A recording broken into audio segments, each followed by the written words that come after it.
नमस्कार, मैं भूपेंद्र पटवा। आप देख रहे हैं एकता न्यूज। चलते हैं सीधे खबरों की ओर। जनपद चुनाव से राजनीति का सफर शुरू करने वाली रंजना साहू को गत दिनों उत्कृष्ट विधायक का सम्मान मिला। यह सम्मान उन्होंने धमतरी की जनता को समर्पित किया है। रंजना साहू ने कहा कि यह सम्मान अपने आप में बड़ी उपलब्धि है। आगे भी वे धमतरी क्षेत्र की आवाज बुलंद करते रहेंगी। आइए उनकी उपलब्धि पर उनसे करते हैं खास बातचीत। जानिए हमारी उत्कृष्ट विधायक ने क्या कहा। आज हमारे बीच उपस्थित हैं प्रदेश की उत्कृष्ट विधायक रंजना दीपेंद्र साहू जी। उनका संघर्ष तो लंबे समय से रहा है। क्षेत्र की जनता के बीच भी वे काफ़ी लोकप्रिय हैं। आइए उनसे बात करते हैं कि उन्हें किस तरह से वे जनता के मुद्दों को लेकर विधानसभा में लड़ी और क्या उसका रिजल्ट आया। वर्तमान में आपको उत्कृष्ट विधायक का सम्मान मिला, कैसा महसूस कर रही हैं आप, कैसा फील हो रहा है? देखिए, बहुत बड़ा सम्मान है विधानसभा में एक उत्कृष्ट विधायक के रूप में चुना जाना।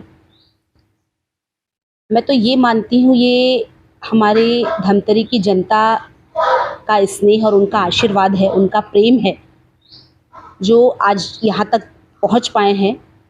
और उन्हीं के मार्गदर्शन में, क्योंकि बहुत सी चीज़ें होती हैं कि जनप्रतिनिधि हर जगह हर चीज़ों को नहीं यदि जान पाता, तो जनता भी उन चीज़ों को हमारा ध्यानाकर्षण कराती है और मार्गदर्शन भी कराती है। तो कहीं ना कहीं हजारों जनता का यहाँ पर आशीर्वाद है। हमारे बहुत से ऐसे कार्यकर्ता जो इस स्थान पर देखना चाहते थे, उनका स्नेह, उनका आशीर्वाद है, उनकी मेहनत है, और तब जाकर उत्कृष्ट विधायक का एक बड़ा सम्मान जो मिला है, ये उन्हीं का स्नेह है।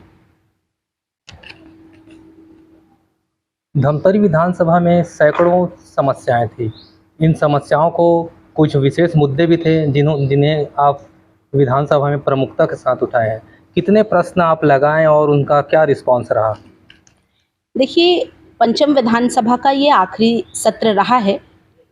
लगभग पंचम विधानसभा के आखिरी सत्र में 428 प्रश्न लगे हैं और सभी बड़े महत्वपूर्ण प्रश्न रहे हैं।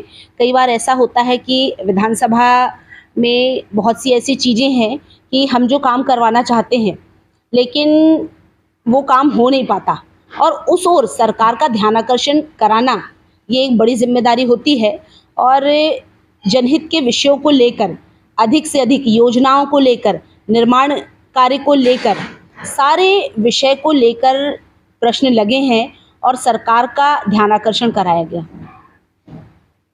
ऐसा कोई विशेष मुद्दा जिसको लेकर आपको काफ़ी लड़ाई लड़नी पड़ी और कई बार उस प्रश्न को उठाना भी पड़ा, जो क्षेत्र की जनता के हिसाब से एक जनहित मुद्दा हो?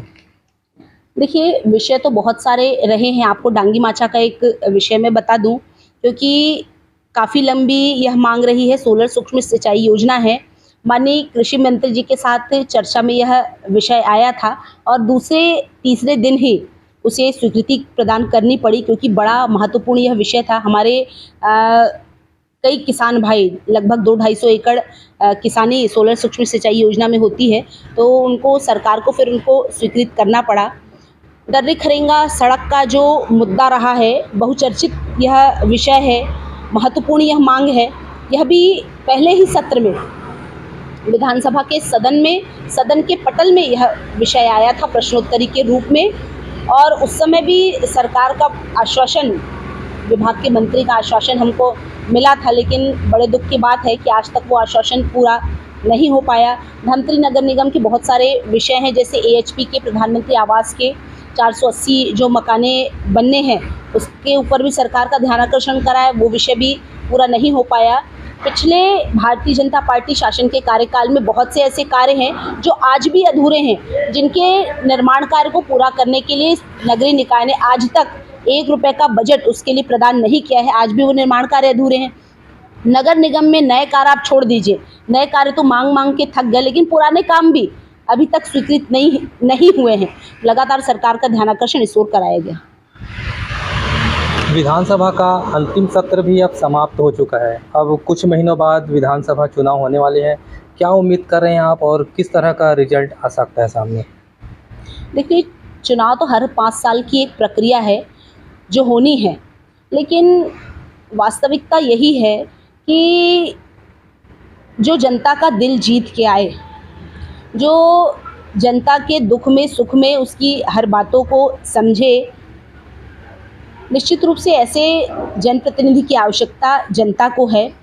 कई बार ऐसा होता है कि लोग बाहर से आके यहाँ पर चुनाव लड़ते हैं और लगातार जनता को भ्रमित करते हैं।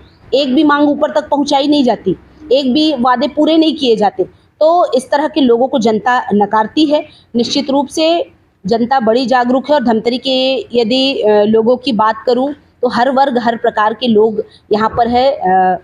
बहुत शिक्षित वर्ग भी है, काफ़ी जागरूक वर्ग भी है, समाज सेवी वर्ग भी है, अच्छे व्यापारी वर्ग भी हैं। तो सभी प्रकार के लोग धमतरी में है। धमतरी के लोग बहुत जागरूक है और निश्चित रूप से अपने लिए वो अच्छे जनप्रतिनिधि का ही चुनाव करेंगे।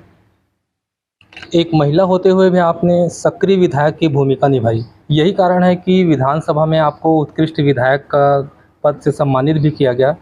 कुछ दिनों पहले इस विषय को लेकर नागरिक अभिनंदन भी किया गया था। आप धमतरी विधानसभा की जनता को क्या संदेश देना चाहेंगे?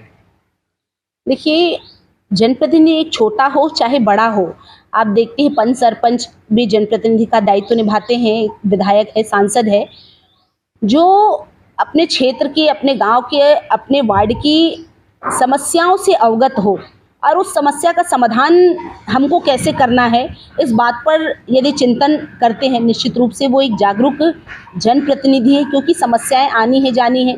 आज एक समस्या का समाधान करेंगे, कल दूसरा विषय आएगा, परसों तीसरा विषय आएगा और इन विषयों में लगातार जागरूक रहना और जहाँ पर अपने बातों को रखना है प्रमुख स्थान पर, उन बातों को रखकर कैसे अपनी बातों को मनवाना। आपने बिल्कुल सही कहा कि विपक्ष में रहकर काम करना बहुत कठिन काम है और विपक्ष की भूमिका निभाना उससे ज़्यादा महत्वपूर्ण काम है। क्योंकि आप विपक्ष में हैं तो आप अपना पल्ला नहीं झाड़ सकते, क्योंकि आपको जनता ने यदि चुनकर भेजा है, जनता ने यदि उस सदन, पवित्र सदन पर यदि आपको बैठाया है, तो आपकी बड़ी जिम्मेदारी होती है कि हम कैसे उनके विश्वास को हासिल करें। तो यह बात बड़ी महत्वपूर्ण है और जनता के विश्वास में खरा उतरते हुए मैंने पौने 5 साल तक जनता की सेवा करने का पूरा प्रयास किया है। कहीं भी यदि मुझसे कोई चीज़ें छूट गई होंगी तो मैं निश्चित रूप से ये प्रयास हमेशा करती रही कि कोई चीज़ें मुझसे छूटे ना, लेकिन यदि फिर भी कुछ छूट गया होगा तो मैं धमतरी की जनता से क्षमा चाहते हुए कहीं ना कहीं उन मांगों को भी पूरा किया जाएगा और सभी चीज़ों को पूरा किया जाएगा। जनपद चुनाव से आपकी राजनीति शुरू हुई, लगभग 8 साल हुए हैं। आगे अब चुनाव भी है, तो आगे के लिए किस तरह की रणनीति और प्लानिंग की है ताकि आपका चुनावी सफ़र है जो निरंतरता बनी रहे? देखिए, बात कहीं पर रंजना साहू का विषय नहीं है। चुनाव हमेशा पार्टी लड़ती है, पार्टी के छाप से हम चुनाव लड़ते हैं। हमारा छाप है, हम भारतीय जनता पार्टी के एक छोटे से कार्यकर्ता हैं और उसी कार्यकर्ता की हैसियत से एक बड़ी जिम्मेदारी पार्टी ने भी दी और जनता ने भी दी है। तो चुनाव समय जब होता है तो प्रत्याशी चुनाव लड़ता है, एक छाप पर चुनाव लड़ा जाता है, एक बड़ा दल, राजनीतिक बड़ा दल चुनाव में उतरता है, हजारों कार्यकर्ताओं की मेहनत होती है, वरिष्ठों का मार्गदर्शन होता है और इस तरह चुनाव की प्रक्रिया संपन्न होती है। जनता का मन है, जनता का दिल है, वो किसे अपना जनप्रतिनिधि मानते हैं। तो सेवा लगातार जारी है। हमारा तो यही प्रयास रहता है, क्योंकि लोगों का विश्वास भारतीय जनता पार्टी पर सदैव बना है और चाहते भी हैं, लोग चाहते भी हैं कि कहीं ना कहीं फिर से भाजपा की सरकार बने, ऐसा उनके मन में है। तो और ये उनकी इच्छाएं, ये उनकी आकांक्षाएं जरूर पूरा होंगी। तो आप अभी सुन रहे थे प्रदेश की उत्कृष्ट विधायक रंजना दीपेंद्र साहू जी को। उनका कहना है कि आगे भी उनका राजनीतिक सफ़र जारी रहेगा और आने वाले समय में वो जन सेवक बन के जनता की सेवा करते रहेंगे।